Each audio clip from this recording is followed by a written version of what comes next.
Trying to launch Doom: The Dark Ages but getting a GPU error that says updated drivers are required. Please use the latest driver.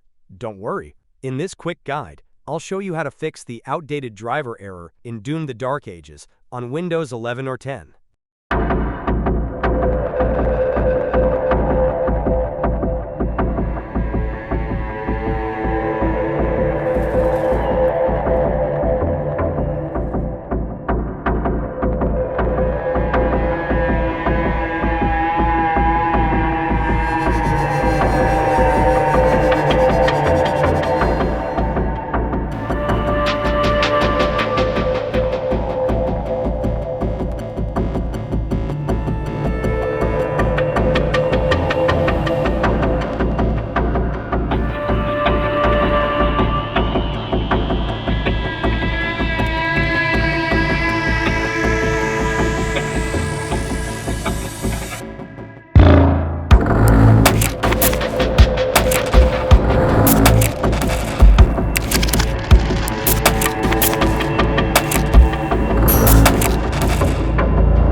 Open GeForce Experience and click on Drivers.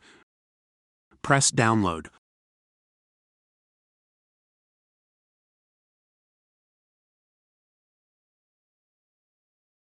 Press Install.